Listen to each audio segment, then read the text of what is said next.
দেখছেন এত ধানের শীষ, এরপরে কিন্তু এই ধানটা কোনো কেমন আছেন? আলহামদুলিল্লাহ ভালো। আচ্ছা, এখানে কি কাজ করছেন এটা?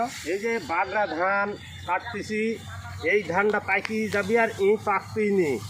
আর এই পাকলে বারবার আগে ঝুরি পড়ে যাবে, যে যে এই ধানটা আগে ঝুরি পড়ে যাবি, ওই জন্য এই ধানটা কাটি দিচ্ছি।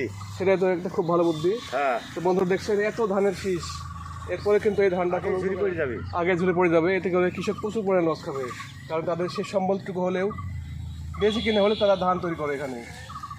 তো বন্ধুরা দেখছেন চাষা অনেক ভালো বুদ্ধি, যারা ধান লাগিয়েছেন অবশ্যই এই বুদ্ধিটা গ্রহণ করবেন এবং ধানের জমিতে এগুলো দেখলে দেখা মাত্র। বন্ধুরা দেখছেন এই জমিতে অনেকগুলো বাগড়া ধান রয়েছে। এই ধানগুলো কোনো উপকারে আসবে না যাদের জমিতে এই ধরনের ধান রয়েছে, বাগড়া ধান। এই ধানগুলো একটু সাইজ একটু বড় হবে এবং আলাদা ধরনের হবে। তো এগুলো দেখে মাত্র কেটে ফেলবেন, এতে করে আপনাদের ফলন বৃদ্ধি হবে। তো সবাই ভালো থাকবেন, আল্লাহ হাফেজ।